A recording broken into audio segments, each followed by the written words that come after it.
The photographer's whisper came just as I was about to walk down the aisle. Check your phone. Don't react. 4 words that detonated my entire world. 4 words spoken so quietly that my father, standing right beside me with his arm linked through mine, didn't even hear them. The string quartet was playing. 150 guests were on their feet, turned toward the closed doors where I stood in my $10,000 wedding dress, and my phone was buzzing in my bridal suite 3 hallways away. I should have ignored it. I should have walked down that aisle in blissful ignorance, said my vows, cut the cake, danced with my new husband under twinkling lights. I should have had my perfect day. But something in the photographer's eyes stopped me. Mark had been nothing but professional all morning, invisible behind his camera, capturing every moment without interfering. He had no reason to break that invisible wall between us. No reason unless what was on that phone was worth destroying a wedding over. Sweetheart, are you okay? My father's voice pulled me back. The music was building. The doors would open any second. I wasn't okay. I wouldn't be okay for a very long time. But I didn't know that yet. I need 1 minute, Daddy. Just 1 minute. Tell them I'm fixing my dress. I hiked up thousands of dollars of silk and lace and ran. My heels clicked against the hardwood floors of the vineyard venue, echoing through empty hallways while everyone else was seated and waiting. The bridal suite door was still open, champagne glasses abandoned on surfaces, my bridesmaid's makeup bag scattered across the vanity. My phone sat on the counter, screen dark. 3 missed messages from an unknown number. My hands were shaking as I picked it up. I could hear my father's voice in the distance, probably making an excuse to the wedding coordinator. I could hear the music continuing to loop, waiting for me. I could hear my own heartbeat pounding in my ears. I opened the messages. The first image loaded slowly, pixel by pixel, like my brain was trying to protect me from what I was about to see. But there's no unseen what I saw, no way to unknow what I learned in that moment. My fiancé, my maid of honor, together. Tangled in hotel sheets I recognized from last night. Last night, when James said he was having one final boys' night with his groomsmen. Last night, when Rebecca said she was going home early because she had to be up at dawn to help me get ready. They'd been together. While I was doing a final check on the seating chart. While I was steaming my dress one last time. While I was texting Rebecca about how excited I was for tomorrow. The second image was a screenshot of text messages. Dates going back months. Intimate details. Inside jokes. Plans. Promises. And one message from yesterday that made my blood turn to ice. One more night of pretending. And we can finally be together. Can't wait to watch her walk down that aisle with no clue. The third image was from this morning. This morning, when Rebecca had hugged me and called me beautiful, when she'd helped me into my dress and told me this was my fairy tale. A selfie of them, in bed. Caption, the real fun starts after the ceremony. I don't know how long I stood there. Seconds, minutes, hours. Time had stopped meaning anything. The phone slipped from my hands and clattered on the marble counter. I gripped the edge of the sink, staring at my reflection in the mirror. The same mirror where I'd stood just an hour ago, thinking I was the happiest woman alive. The face staring back at me was a stranger. Same makeup, same hair in perfect waves, same dress that fit like a dream. But the eyes were different. The eyes knew now. Someone was calling my name. Multiple someones. The wedding coordinator, my father, probably James, wondering where his bride disappeared to. Probably Rebecca, standing at the altar in her dusty rose dress, holding my backup bouquet, waiting to fulfill her role as maid of honor. Maid of honor. The title suddenly seemed obscene. I had a choice in that moment. Cancel everything. Run out the back door. Scream the truth in front of everyone. Make them both pay publicly and immediately. But something cold settled into my chest. Something calculating. They'd planned this. They'd conspired. They'd laughed at me while I planned every detail of this day, while I taste-tested cakes and chose flowers and debated between cream or ivory linens. If they wanted a show, I'd give them a show, just not the one they were expecting. I picked up my phone, saved the images to 3 different cloud accounts, forwarded them to an email I'd check later. Then I deleted the messages from the unknown number. I fixed my lipstick, straightened my veil, took 3 deep breaths the way my yoga instructor taught me. When I walked back down that hallway, my father was pacing, worried. The coordinator was frantically speaking into her headset. Mark the photographer stood in the shadows, camera at his side, watching me with that same troubled expression. Our eyes met. I nodded once. He nodded back. Whatever happened next, at least one person at this wedding had tried to tell me the truth. "I'm ready," I told my father, taking his arm again. My voice didn't shake. My hands didn't tremble. I was a statue. Ice. Steel. "Are you sure you're okay, honey?" he asked, searching my face. I've never been more sure of anything in my life. He didn't understand. No one would understand until much later. But in that moment, linking my arm through his, hearing the music swell as the doors finally opened, I made a decision. They wanted me to walk down that aisle, so I would walk. But not as the naive bride they thought they were fooling, as someone who knew exactly what she was doing. Let me take you back to how this morning started.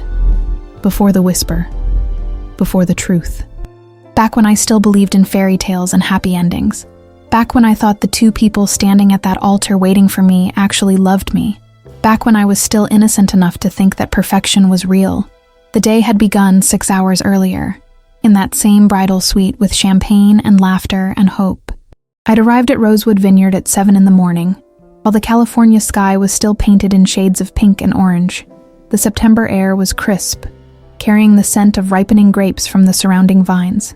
My bridesmaids trickled in over the next hour, arms full of garment bags and makeup cases and nervous excitement.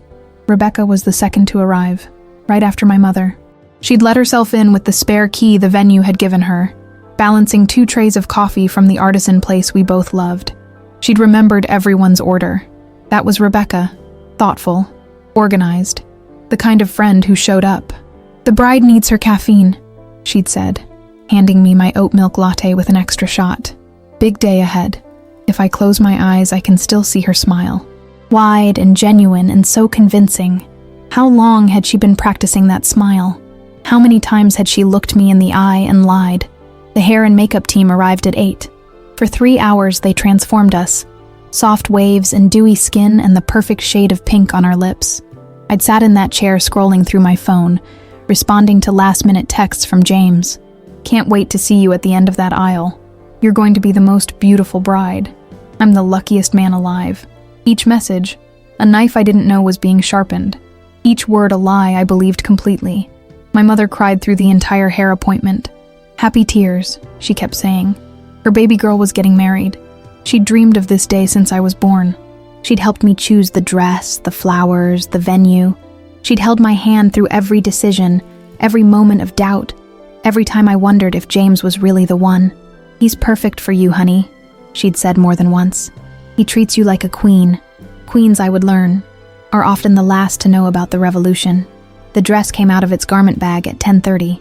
My bridesmaids gasped like they hadn't seen it at the final fitting, like it was appearing for the first time. Italian silk, hand-beaded crystals, a train that stretched 6 feet behind me. I'd tried on 43 dresses before finding this one. James had insisted on paying for it, even though it cost more than my first car. "Nothing but the best for my bride," he'd said. I wondered now if he'd felt guilty, if the dress was penance for what he was doing behind my back, or if it was just another prop in the elaborate performance we were all participating in. Rebecca helped me step into it, her hands steady on the delicate fabric as she worked the tiny pearl buttons up my spine. 42 buttons. I'd counted them at the fitting. It took 15 minutes to close them all. "You look like a princess," she'd whispered, her voice catching. "James is going to die when he sees you." I'd turned to hug her, careful not to wrinkle the dress. "Thank you for everything, Beck. I couldn't have done any of this without you." She'd hugged me back, her chin on my shoulder, her arms tight around my waist. That's what best friends are for. Best friends. The words tasted like acid now. The photographer, Mark, had been documenting everything. The dress reveal, the champagne toast, the laughter and tears and anticipation. He'd barely spoken all morning, just watched through his lens, clicking away. Professional, distant, uninvolved, until he wasn't. Standing in front of the full-length mirror, my veil finally attached, my bouquet in hand, I'd been the picture of bridal perfection. Everything I'd dreamed about since I was a little girl playing dress-up in my mother's closet. That's when I'd noticed Mark's expression, just for a second, when he thought no one was watching. He'd looked troubled, conflicted, like he was carrying a weight he didn't want to bear. I'd made a mental note to tip him extra. Wedding photography was demanding work, and he'd been nothing but excellent all morning. I had no idea he'd already made the hardest decision a wedding vendor could make, that he'd chosen my well-being over his professional boundaries, that he was about to save me from making the biggest mistake of my life. The timeline was tight. Photos at 11, ceremony at noon, reception immediately following, sunset at 6:45, perfect for golden hour pictures, first dance at 7:30, cake cutting at 8, last dance at 10, every minute accounted for, every moment planned. 18 months of preparation for one perfect day. Except perfection, I was learning, is usually just a well-constructed lie. At 11:45, the wedding coordinator had given us the 5-minute warning. Bridesmaids filed out in order of height. Rebecca last as maid of honor. My mother kissed my cheek one final time, crying so hard she could barely breathe. My father straightened his bow tie and offered me his arm. "Ready, sweetheart?" I'd nodded, too emotional to speak, too full of hope and joy and naive trust. The doors to the ceremony space were closed. Behind them, I knew what waited. White chairs filled with people I loved, an arch covered in champagne roses, a string quartet playing soft music, and at the end of that aisle, James, smiling, waiting, lying. The wedding coordinator reached for the door handles. The music changed to canon in D. My cue. That's when Mark appeared beside me, camera around his neck, his face grave. "Check your phone. Don't react." And just like that, my perfect day shattered into 1,000 pieces, but I didn't let them see it break. I didn't scream or cry or run. I excused myself, found the truth, and made a choice. They wanted a wedding? They'd get one. Just not the ending they'd written. Now, standing at those same doors again, my father's arm in mine, the music swelling, I could see them through the gap. James at the altar in his custom tuxedo, hands clasped, looking nervous and excited. Rebecca standing to the left, bouquet in hand, that same convincing smile on her face. They had no idea I knew. They had no idea everything had changed. The doors opened. Every head turned. The guests rose to their feet. And I, bride in white, began my walk toward the two people who'd betrayed me most. One foot in front of the other, smile frozen in place, heart turned to ice. Let the show begin. The doors opened and every face turned toward me. 150 people rose to their feet in perfect choreographed unity. Women clutching tissues, men adjusting their ties, children craning their necks to see the bride, flashbulbs from disposable cameras scattered on tables, phones raised to capture the moment. All those eyes, all that attention, all that expectation focused on one thing, the beautiful bride walking toward her happily ever after. If only they knew. My father's arm was steady under mine, supporting weight he didn't realize I was carrying. He leaned close as we took our first step, his voice barely audible over the string quartet. "You're shaking, sweetheart." I was. My entire body was vibrating with a frequency only I could feel. Rage, betrayal, shock. All of it trapped beneath layers of silk and crystals and the smile I'd practiced in mirrors since I was 6 years old. "Just nervous," I whispered back. He squeezed my hand. "He's a good man. He'll take care of you." The irony almost made me laugh. Almost. But laughter would lead to questions, and questions would lead to explanations, and I wasn't ready to detonate this bomb. Not yet. Not here.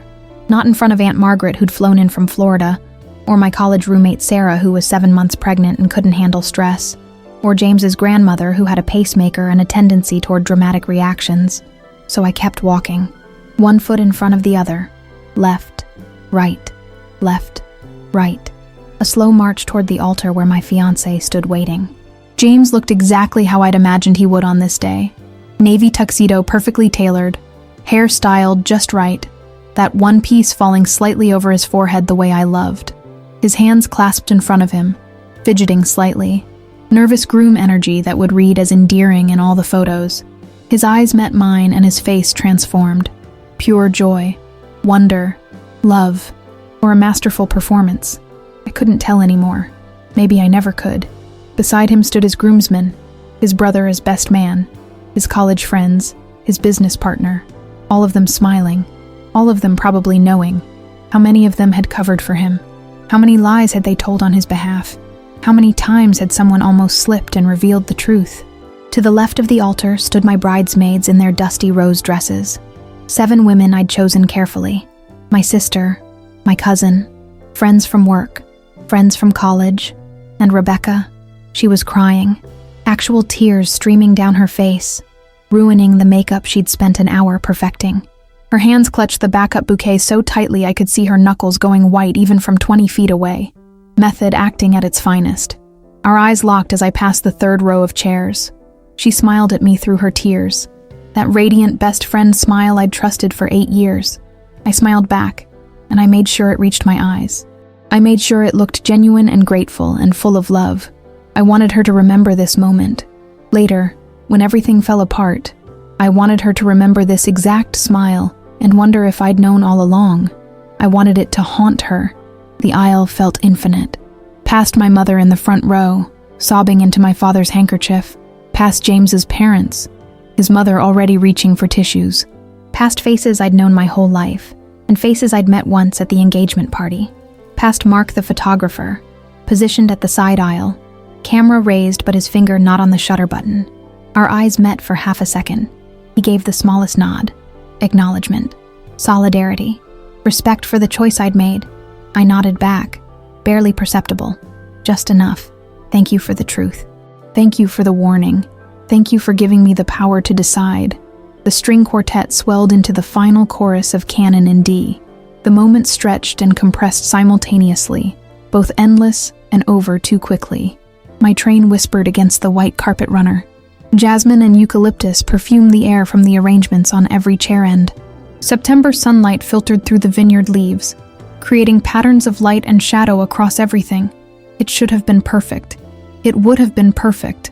If only they hadn't destroyed it 6 months ago, when they decided I was disposable, when they decided their desires mattered more than my dignity, when they chose each other and chose to let me be the fool. We reached the end of the aisle. My father stopped, turned to me, lifted my veil with trembling hands. He kissed my forehead, the same way he'd done every night when I was little, and he tucked me into bed. I love you, honey. Be happy. I will be, Daddy. I promise. That was the truest thing I'd said all day. I would be happy. Eventually. After this. After I burned down the pretty lie they'd built and walked through the ashes. He placed my hand in James's outstretched palm. James's hand was warm. Familiar. I'd held this hand hundreds of times. In movie theaters. Across restaurant tables. During long drives up the coast. In bed in the quiet hours before dawn. Had it touched her the same way? Had he held her hand with the same pressure? The same gentle squeeze? I felt my jaw clench and forced it to relax. Not yet. Control, composure, cold precision. You look absolutely stunning, James whispered as my father stepped back. I can't believe you're about to be my wife. Neither can I replied, every word dripping with meaning he'd never catch. Rebecca approached to take my bouquet. White roses, peonies, jasmine. I'd carried it down the aisle like a shield. Now I extended it toward her, our fingers brushing as she took it from me. You've got this, she whispered. Encouraging, supportive, best maid of honor energy. I know exactly what I've got, I said quietly. Something flickered across her face. Confusion, maybe, or the first hint of awareness that something was off. But the officiant was speaking, welcoming the guests, and the moment passed. James and I turned to face him, hands joined, positioned perfectly for photos. Behind us, 150 people settled into their seats. The ceremony began. The officiant was a friend of James's family, someone who'd known him since childhood. He spoke about love and commitment and partnership, about two people choosing each other every day, about building a life together on foundations of trust and honesty. I wondered if he'd written this ceremony drunk or just oblivious. Marriage is a sacred bond, he intoned, a promise witnessed by everyone gathered here today. James squeezed my hand. I squeezed back harder than necessary. He glanced at me, slight concern in his eyes. You okay? He mouthed. I nodded, smiled, looked back at the officiant. We were moving through the traditional ceremony structure. Readings from James's aunt about love being patient and kind. A poem from my best friend from high school about soulmates. A unity candle ceremony where we lit one flame together from two separate candles, symbolizing two lives becoming one. The symbolism was almost too much to bear. Then came the vows. Standard traditional vows from the ceremony script. I'd considered writing our own, But James had been swamped with work, and I'd been drowning in wedding planning details, so we'd opted for classic. Do you, James Alexander Mitchell, take this woman to be your lawfully wedded wife? I do. Clear, confident, convincing, liar. To have and to hold from this day forward, for better or worse, for richer or poorer, in sickness and in health, to love and to cherish, till death do you part. I do. Liar. Do you, Sarah Elizabeth Chen, take this man to be your lawfully wedded husband? This was it. The moment. The point of no return. I could say no. I could stop this right now. Pull out my phone. Project those images onto the white wall behind the officiant. Let everyone see the truth simultaneously. Or I could say the words. Continue the performance. Play the long game. They'd had months of secrets. Months of lies. Months of laughing at me behind my back while I planned this day. I wanted more than a scene. I wanted systematic dismantling. I wanted them to think they'd won. I wanted the fall to hurt more than any public confrontation ever could. I do. My voice didn't waver, didn't shake, didn't betray a single thing. James's smile could have powered the sun. Rebecca wiped away another tear, and I felt something settle in my chest. Not peace, not happiness. Something harder, something unbreakable. They wanted a wife who'd never know, a friend who'd never suspect. They were about to discover they'd created something else entirely, something that remembered everything, something that planned, something that would wait for exactly the right moment to strike. The officiant raised his hands. By the power vested in me by the state of California, I now pronounce you husband and wife. You may kiss the bride. James cupped my face with both hands. Gentle, tender. The kiss he'd probably imagined 1,000 times. Our lips met, and I tasted betrayal. But I kissed him back like I meant it, because I did mean it, just not the way he thought. We were announced as husband and wife to thunderous applause. The ballroom at Rosewood Vineyard was transformed. Fairy lights draped across exposed beams. Centerpieces of champagne roses and candles on every table. A live band setting up on the stage. Everything I'd planned. Everything I'd envisioned. Exactly as I'd dreamed it would be. Except I wasn't dreaming anymore. I was wide awake. James held my hand as we entered, waving to the guests like royalty. His thumb traced circles on my palm, that absent-minded gesture of affection he'd done since our first date. Muscle memory, habit, or just part of the act. I couldn't tell what was real anymore. Maybe none of it ever was. Our first dance was scheduled immediately. The band started playing Can't Help Falling in Love, and James led me to the center of the dance floor. Guests formed a circle around us, phones out, capturing the moment. His hand settled on my waist, mine on his shoulder. We'd practiced this dance 3 times with a choreographer, wanting it to look effortless and romantic. Now every step felt mechanical, every turn calculated. I can't believe we're actually married, James said softly, pulling me closer. This morning feels like a lifetime ago. You have no idea, I thought. It does, I said instead. Everything feels different now. He smiled, interpreting my words the way he wanted to. Good different. The best kind of different. I looked over his shoulder as we turned. Rebecca was watching from the edge of the dance floor, her eyes tracking our movement. When our eyes met, she quickly looked away, busying herself with adjusting her dress. First crack in the facade. Tiny, but there. The song ended. Guests applauded. My father came forward for the father-daughter dance. Butterfly kisses played, and I felt genuinely emotional for the first time all day. Not about the wedding, about him, about what he'd feel when he learned the truth. You'll always be my little girl, he whispered as we swayed. I know, Daddy. If you're ever unhappy, if he ever hurts you, you come home. You hear me? I pulled back to look at him. His eyes were serious, searching mine. Did he sense something? Did a father's intuition pick up on what I was hiding? I hear you, I said, and I'll be okay. I promise. Dinner was served. A plated meal I'd spent weeks perfecting with the caterer. Herb-crusted salmon or filet mignon, roasted vegetables, truffle mashed potatoes, wine flowing freely, laughter and conversation filling the space. I sat at the head table between James and my sister. Rebecca was 3 seats down, between 2 groomsmen, laughing at something one of them said, playing her part perfectly. The fun, single maid of honor. Available. Flirtatious. No one would ever suspect. That was the thing about secrets. People only saw what they expected to see. James's hand found my knee under the table during the speeches. His best man told embarrassing college stories. My sister cried through her toast about how she'd always known I'd find someone special. Rebecca's speech was last. She stood, champagne glass raised, and every word was a performance worthy of an Oscar. I've known Sarah since we were 18 years old, roommates thrown together by random housing assignment, and somehow we became family. She paused, dabbing at her eyes. I've watched her grow, succeed, stumble, and rise again.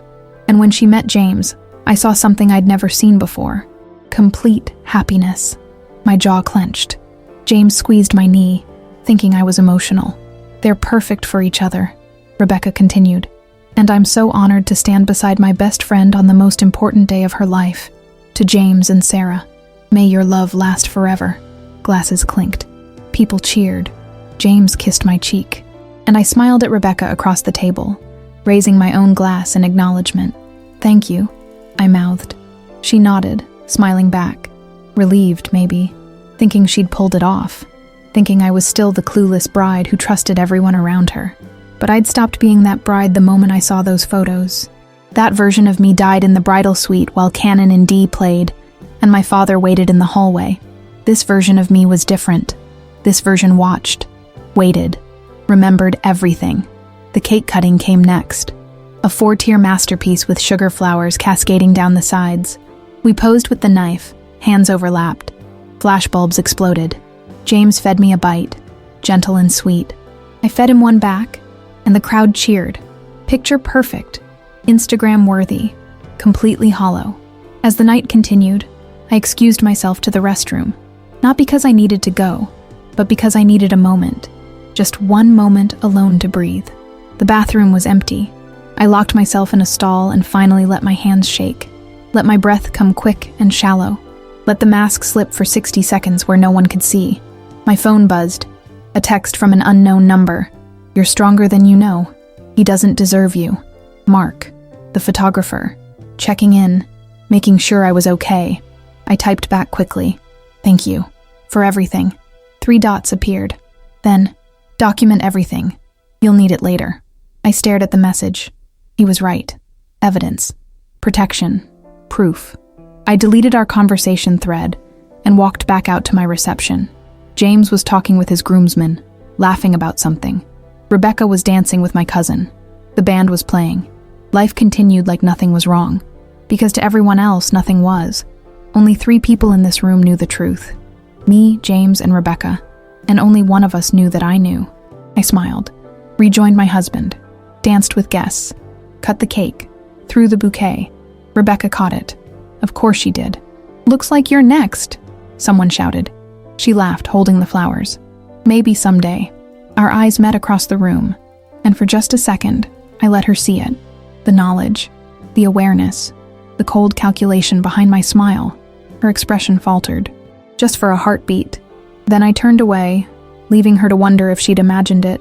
The night was young, and I was just getting started. The reception rolled on with champagne and laughter, and the band playing covers of songs that once meant something to me. I danced with James's father, with my uncle, with James's college roommate who'd had too much to drink and kept stepping on my dress. I smiled through it all, the perfect bride, gracious and glowing, and completely present. But my mind was miles away, calculating, planning, running through scenarios like a chess player thinking 10 moves ahead. Between dances, I slipped away from the ballroom. The bridal suite was on the 2nd floor, quiet and empty now that the chaos of getting ready had passed. My laptop sat on the vanity where I'd left it that morning, back when I was a different person. I locked the door behind me and opened it with shaking hands. Bank accounts. That was first. We'd opened a joint account 3 months ago for wedding expenses and the honeymoon.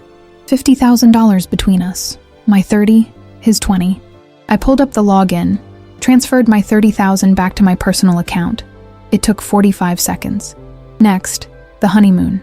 2 weeks in Bora Bora, overwater bungalow, flights, hotels, excursions, all prepaid on my credit card because James's card had maxed out during the bachelor party weekend. I'd told him not to worry about it. We were about to be married. What's mine is yours. Funny how fast that sentiment died. I pulled up the resort website, Found the cancellation policy. Full refund if canceled within 72 hours of booking for any reason. I'd booked it 6 days ago, wanting to surprise him with the upgraded bungalow. Cancelled. Refund processing. Confirmation email sent. The apartment we were supposed to move into next month. The lease I hadn't signed yet because the landlord was waiting for both our signatures. I emailed him. Changed my mind. Won't be needing it after all. Thank you for your time. My fingers flew across the keyboard. Years of corporate work had taught me efficiency, how to dismantle things quickly and thoroughly. A knock at the door made me freeze. Sarah? You in there? Rebecca's voice. Everyone's looking for you. The garter toss is about to happen. I saved everything. Closed the laptop. Checked my reflection. Lipstick perfect. Eyes dry. Mask firmly in place. Coming, I called. I opened the door. Rebecca stood there, concern etched on her face that might have been genuine if I didn't know better. You okay? You've been disappearing a lot tonight. Just needed a moment. It's overwhelming, you know? All the attention. She studied me for a beat too long. You seem different. Since the ceremony. Are you sure everything's okay? This was it. The moment she started to suspect. I could see it in the way she tilted her head, the slight furrow in her brow. Something was off, and she was trying to figure out what. I stepped closer, took her hand. Beck, I'm better than okay. I'm married. To James. Everything is exactly as it should be. The emphasis on exactly made her blink, but before she could analyze it, I squeezed her hand and walked past her toward the stairs. Come on, can't do the garter toss without the bride. I felt her eyes on my back as I descended, wondering, questioning. Good. Let her wonder. Let her second-guess every interaction we'd had today. Let her lie awake tonight, trying to figure out if I knew. The uncertainty would eat at her faster than any confrontation. Back in the ballroom, James was waiting. The band announced the garter toss, and I sat in the chair they'd positioned in the center of the dance floor. James knelt in front of me, playing to the crowd, sliding his hands up my leg with exaggerated slowness, while guests whooped and hollered. His fingers found the garter. He pulled it down slowly, tossing it over his shoulder to the single men. His cousin caught it. More cheering, more applause. James helped me stand, kissed me for the cameras. Having fun, Mrs. Mitchell? Mrs. Mitchell. The name I'd practiced writing in cursive, the signature I'd been excited to use. Now it felt like borrowed clothes that didn't fit right. The best time, I said. Before we continue with what happened next, I need to pause for a moment. If you're invested in this story, if you're wondering how she's going to handle this betrayal, do me a favor. Subscribe to this channel so you don't miss what happens when she finally confronts them. Hit that like button if you think she's handling this better than most people would. Drop a comment below and tell me, would you have made a scene at the wedding or played it cool like she did?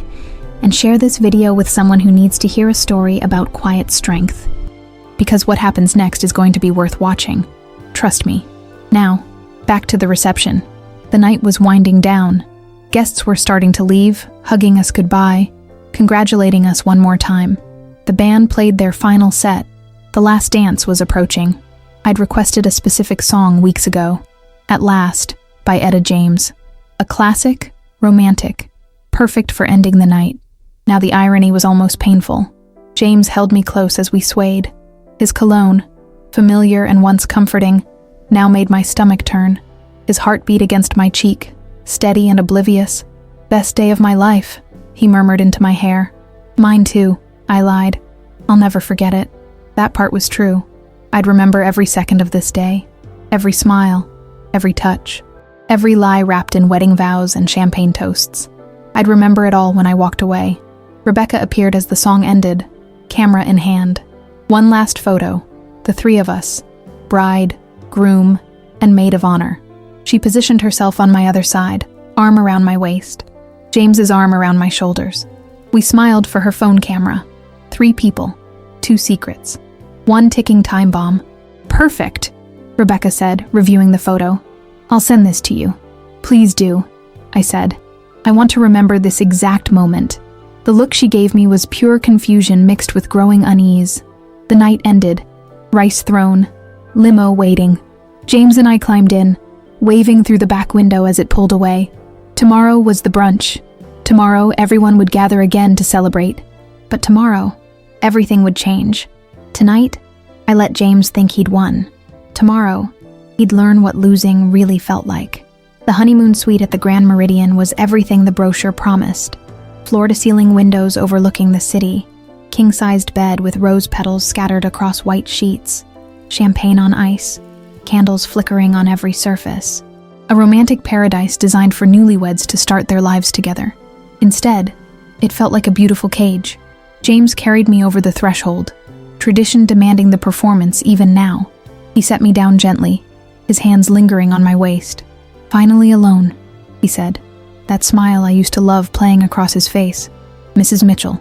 I forced myself not to flinch at the name. "Finally," I echoed, moving toward the window to create distance. What a day. The best day. He came up behind me, arms wrapping around my waist, chin resting on my shoulder. I kept thinking about this moment. All through the ceremony, the reception, every speech and dance. Just wanted to be alone with my wife. My wife. How many times had he practiced that phrase with Rebecca? Did they laugh about it? Did they count down the days until he was legally bound to me, while he was emotionally bound to her? "I need to get out of this dress," I said, pulling away gently. "It weighs about 20 pounds. Let me help."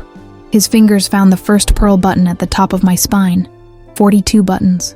15 minutes. Rebecca had buttoned them this morning with steady hands and lies in her throat. Now James was unbuttoning them with hands that had touched her last night. My skin crawled, but I stood perfectly still. "So," he said as he worked, "I was thinking about the honeymoon. Bora Bora is going to be incredible. 2 weeks, just us, nothing but beach and—" "Actually," I interrupted, "I'm not feeling well. I think the champagne didn't agree with me." The button stopped. "Are you okay? Do you need anything?" "Just tired. It's been such a long day. Emotional, you know." I stepped away before he could finish, the dress gaping open in the back. "Mind if I take a bath? I need to decompress." Concern flickered across his face. This wasn't how wedding nights were supposed to go. But he recovered quickly. Ever the understanding husband. "Of course. Take your time. I'll order room service. Have you eaten?" "I'm not hungry." I gathered my overnight bag from where the hotel had placed it. "But you go ahead." The bathroom was marble and mirrors and a soaking tub big enough for 2. I locked the door, finally alone, and let out a breath I'd been holding since the limo ride. My phone was at the bottom of my bag. I pulled it out, sitting on the edge of the tub still in my half-unbuttoned wedding dress, and opened my email. The message to my family attorney had been drafted in my head all evening. Now I typed it out, clinical and precise. Subject line, urgent, need appointment. Monday morning, 9 a.m., marriage annulment, evidence attached. I uploaded the photos Mark had sent, the screenshots, every piece of documentation I had. Sent. Next, I texted my sister. "Don't come to the brunch tomorrow. Trust me. I'll explain later. Tell Mom and Dad something came up. Please." She responded immediately, even though it was past midnight. "What's wrong? Are you okay?" "I will be. Just trust me." 3 dots. Then, "Okay, I trust you. Call me when you can." I turned on the bath water to cover the sound and made one more call, the venue coordinator. She answered on the 3rd ring, groggy. "Sarah? Is everything— I need to cancel the brunch tomorrow. Immediate family emergency. Can't be helped." "Oh no, I'm so sorry. Of course I'll—" "Thank you. I'll handle any cancellation fees. Just make sure no one shows up." I hung up before she could ask questions. The tub filled. I finally stepped out of the dress, leaving it in a heap on the floor. All that silk and beading and dreams. I didn't care if it wrinkled. I'd never wear it again anyway. The hot water should have been soothing. Instead, I sat there running through tomorrow in my mind. How I'd wake up early, get dressed in real clothes, not the romantic outfit I'd packed for brunch. How I'd wait for James to wake up. How I'd finally let him see that I knew. From the bedroom, I heard James on the phone ordering food, heard the TV turn on, heard him moving around, probably changing into the pajamas he'd never get to wear beyond tonight. An hour passed, maybe more. The water went cold. I drained it and refilled it. Anything to stay in here, away from him, away from having to pretend one more second. Eventually, a soft knock. "Babe, you've been in there a while. You sure you're okay?" "Fine. Out soon." I dried off, put on the oversized t-shirt I'd packed, not the lingerie I'd bought specifically for tonight. Armor, not seduction. When I emerged, James was in bed, watching a late-night show, food containers on the nightstand. He looked up, started to say something, then saw my face. "You really don't look good. Come here." I climbed into bed, staying on my side, maintaining distance. He reached for me anyway, pulling me close. "Big day caught up with you, huh?" Something like that. "We have the rest of our lives for romance. Tonight, let's just sleep." If he only knew how right he was. We had 0 time left. This was the last night, the final hours before everything shattered. He fell asleep quickly, his breathing evening out, arm heavy across my waist. I lay there staring at the ceiling, counting the minutes until dawn. Somewhere across town, Rebecca was probably sleeping peacefully, probably relieved the wedding was over, probably texting James goodnight from her own bed, making plans for when they could be together again. She had no idea what morning would bring. Neither did he. But I did. And for the first time all day, I felt something close to peace. Not happiness, not satisfaction, but certainty. Tomorrow, the mask would come off. Tomorrow, they'd see exactly who they'd created. Tomorrow, everything burned. I woke before sunrise. Not because I'd slept. I hadn't. I'd spent the night watching shadows move across the ceiling, listening to James breathe, counting down the hours. At 6:30, I slipped out of bed carefully. James didn't stir. The room was dim, curtains still drawn, city lights filtering through. I moved through the suite like a ghost, gathering my things. In the bathroom, I dressed deliberately. Jeans, simple white t-shirt, sneakers, my hair pulled back in a ponytail. No makeup beyond concealer for the dark circles under my eyes. This wasn't the outfit I'd packed for the post-wedding brunch. That dress still hung in the garment bag, tags on, unworn. I didn't need to look like a bride anymore. I needed to look like someone walking away. My suitcase sat by the door, already packed. I'd done it last night while James slept, moving silently, folding clothes that would never make it to Bora Bora. Everything I'd brought was coming with me when I left. I wasn't leaving a single thing behind.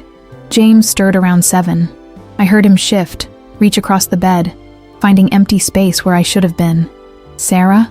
I was sitting in the chair by the window, phone in hand, watching him wake up, watching reality start to seep in before he even knew what reality was. He sat up, squinting at me in the dim light. "What are you doing up? What time is it?" "Early." He rubbed his eyes, reached for his phone on the nightstand, checked the time, frowned. "The brunch isn't for another 2 hours.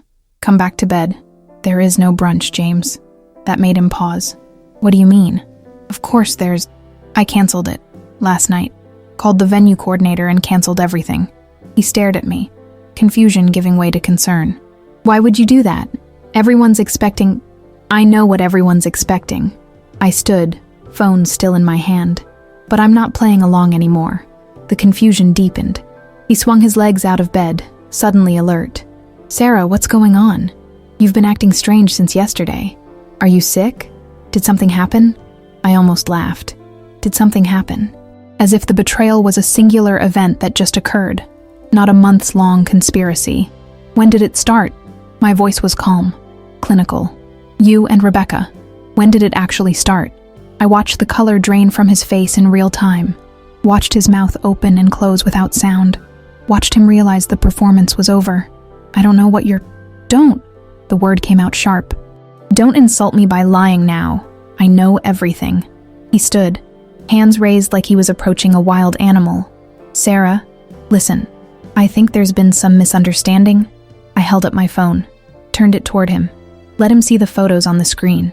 Him and Rebecca, tangled together, time-stamped from Friday night. Still a misunderstanding? His face went from confused to pale to something I'd never seen before. Panic. Pure, unadulterated panic. Where did you get... Does it matter?" I lowered the phone. "You walked down that aisle yesterday, said vows, kissed me in front of everyone, and you knew. You both knew. When did you find out?" His voice was barely a whisper. "Before the ceremony." That landed like a physical blow. He actually stumbled backward, sitting heavily on the edge of the bed. "You knew? During the wedding? And you still... Why didn't you?" "Because I wanted to see if you'd go through with it." My voice was steady, empty. "I wanted to see just how far you'd take the lie. Turns out all the way." He put his head in his hands. It's not what you think. It's complicated. Really? Because it seems pretty simple. You're sleeping with my best friend. Have been for months. While planning a wedding with me. While I paid for the honeymoon. While I trusted both of you completely. A knock at the door made us both freeze. James? Sarah? It's me. Rebecca's voice. Bright. Cheerful. Unsuspecting.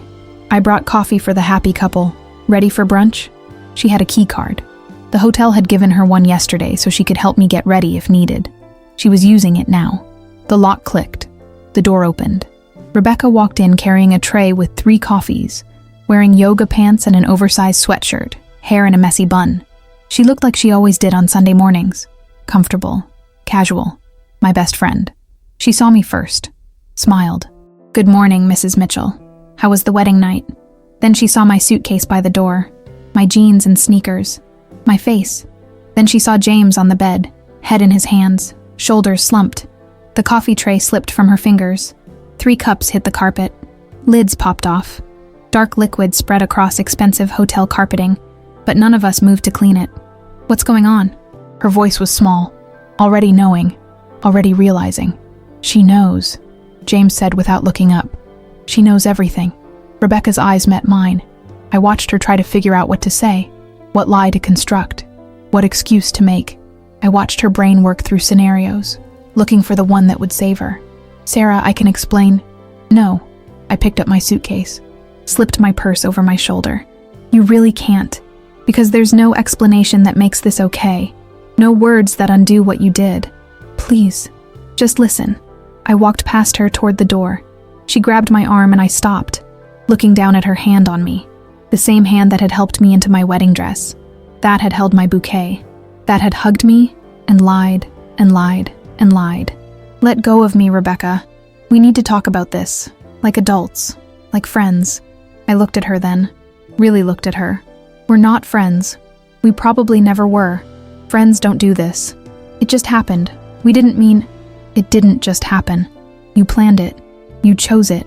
You chose him over me every single day for months, and still stood beside me at that altar. Her hand dropped. Tears were forming in her eyes. Practiced tears. Performance tears. I never wanted to hurt you. Then you should have stopped before you started. I opened the door. The hallway stretched before me, empty and quiet. Freedom just steps away. Where are you going? James's voice behind me. Away from you, away from her, away from all of this. We're married. You can't just leave. I turned back one last time. Watch me. I made it to the elevator before the first tear fell. The doors closed, and I was alone. Finally.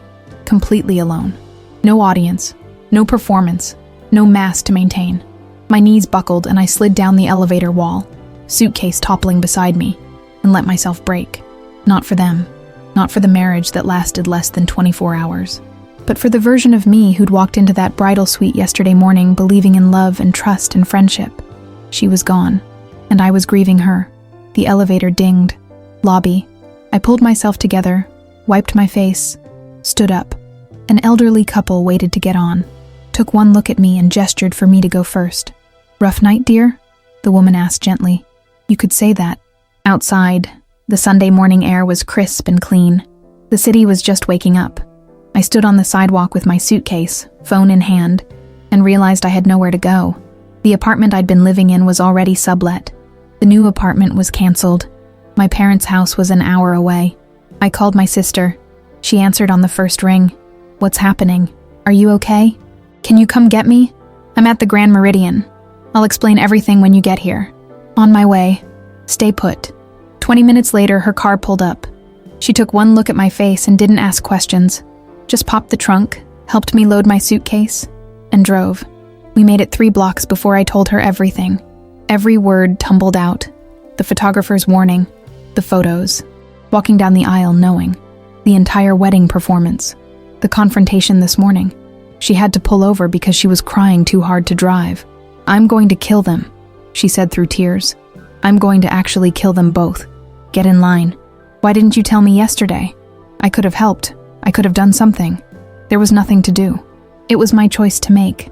I leaned my head against the window. And I made it. She drove me to my parents' house. Mom took one look at me walking through the door at 9 in the morning in jeans and lost it completely. Dad's face went through confusion, then understanding, then a rage I'd never seen before. "Give me his address," Dad said quietly. "Right now." "Dad, no. I'm not going to let him get away with... He's not getting away with anything. I'm handling it. My way." Mom held me while I cried. Really cried. The kind of crying that comes from somewhere deep and primal and can't be stopped. She didn't say anything, just held on. My phone started ringing around 10. "James." I declined. It rang again. Declined. Text messages started flooding in. "Please, we need to talk. I'm so sorry. Let me explain. Don't throw away our marriage like this. Our marriage. 23 hours old and already dead." Rebecca's messages were worse somehow. "I never meant for this to happen. You're my best friend. Please don't hate me. Can we meet, just us? Please." I blocked them both. Their numbers, their social media, every possible way they could reach me. Gone. Erased. Like they'd never existed. Monday morning at 9, I sat in my attorney's office. He was a family friend, someone who'd known me since I was a kid. He read through everything, looked at the evidence, looked at me. "This is pretty straightforward. Marriage not consummated, fraud, breach of trust. We can file for annulment immediately. You'll be legally single again within a few months. How fast can we move? I'll file today. He'll be served by Wednesday." Perfect. Word spread fast in our social circle. Not from me. I didn't tell anyone beyond immediate family, but somehow everyone knew by Monday afternoon. My phone exploded with messages from friends, bridesmaids, cousins, co-workers. Some were supportive, some were nosy, some were taking sides, usually his, because they'd only heard his version. The version where I was crazy and overreacting and throwing away a marriage over nothing. I didn't correct them, didn't defend myself. The truth would come out eventually. It always does. Tuesday, I got a message from an unknown number. "Mark, the photographer. Saw the news. Are you okay? Need anything?" I typed back, "I'm okay. Thank you for the warning. You gave me a choice when they tried to take it away. You're braver than you know. Good luck." Rebecca tried to come to my parents' house on Wednesday. My father answered the door and I heard him from upstairs. "She doesn't want to see you. She doesn't want to hear from you. If you come back, I'm calling the police for trespassing. Are we clear?" I'd never loved him more. James was served the annulment papers Thursday morning. He called from his lawyer's office, bypassing my block somehow. "You're really doing this? After everything we built together? You destroyed what we built. I'm just cleaning up the debris. People make mistakes. We could work through this. We aren't a we anymore. Sign the papers, James. Don't make this harder than it needs to be." He hung up. The papers were signed and returned by Friday. 5 days. It took 5 days to dismantle what took 3 years to build. I spent those days in my childhood bedroom, surrounded by posters from high school and trophies from debate team. My mom brought me food I didn't eat. My dad checked on me hourly. My sister slept on the floor beside my bed like we were kids again. And I started to plan. Not revenge, not retaliation, but the next chapter. Who I was going to be now that I wasn't James's fiancé or Rebecca's best friend or the girl who almost married the wrong man. I was going to be something better, stronger, unbreakable. They'd tried to make me small, tried to make me the fool in their love story. Instead, they'd forged something they couldn't control, and I was just getting started. 3 weeks later, I signed a lease on a studio apartment in the city. It was small. 5th floor walk-up, no elevator, one room that served as bedroom, living room, and office, a kitchen barely big enough to turn around in. Nothing like the spacious 2-bedroom James and I were supposed to move into. It was perfect. I furnished it with secondhand finds and things from my parents' garage. A couch my sister helped me carry up 5 flights of stairs. A bed frame my dad assembled while my mom hung curtains. Every piece chosen by me, for me, with no one else's opinion mattering. This space was mine. Completely, entirely, mine. Work was awkward at first. The marketing firm where I'd met James, where everyone had celebrated our engagement, where they'd all contributed to the expensive coffee maker we'd registered for and never received. My boss called me into her office the first day back. I heard what happened. "Take whatever time you need." I don't need time. I need to work. And I did. I threw myself into projects with a focus I'd never had before. Landed 2 major clients in my first week back. Started staying late, coming in early, volunteering for assignments no one else wanted. My co-workers whispered. I heard fragments in the break room, around corners, in the bathroom. Can you believe it happened at the wedding? With her maid of honor, apparently. I always thought Rebecca seemed fake. James seemed so perfect, though. I didn't correct the rumors, didn't confirm or deny. Let them speculate. The truth was juicy enough without my participation. But there were kindnesses, too.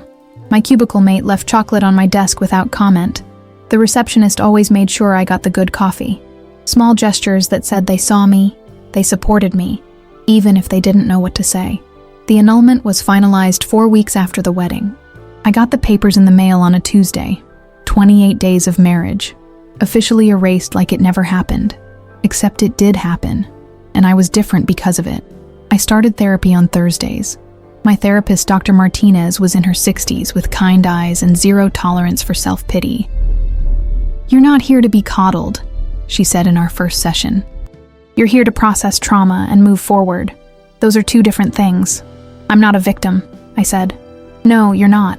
You're a person who experienced betrayal and chose how to respond. That's agency. That's power. But you still need to grieve what you lost." So I did. In her office, I let myself cry about the friendship with Rebecca. The 8 years of memories now tainted. The inside jokes that would never be funny again. The trust I'd given so freely and had weaponized against me. And I grieved the version of myself who'd believed in fairy tales. Before we move on to what happened next, I have to pause. If this story is resonating with you, if you've ever had to rebuild yourself after betrayal, I need you to do something. Subscribe to this channel because the ending of this story will remind you why you're stronger than you think. Smash that like button if you believe in choosing yourself first. Drop a comment and tell me about a time you had to walk away from someone you loved. Your story matters. And share this video with someone who needs to hear that it gets better. Because it does. I promise. Now let me tell you about what happened when I ran into them again. 6 weeks after the wedding that wasn't, I ran into them at a coffee shop. Our coffee shop. The place where James and I had our first date. Where Rebecca and I used to meet every Sunday morning for 3 years. I'd been avoiding it. But that morning, I decided I was done letting them control where I could go. I walked in, and there they were. Together. At our table. The one by the window that we used to camp out at for hours. They saw me at the same time I saw them. Rebecca's face went white. James half stood, then sat back down. Neither of them knew what to do. Neither expected this. I could have left. Should have, probably. But something in me refused to run. I walked to the counter, ordered my coffee. Oat milk latte with an extra shot. The barista, who recognized me, smiled sadly. "Haven't seen you in a while. Good to have you back. Good to be back."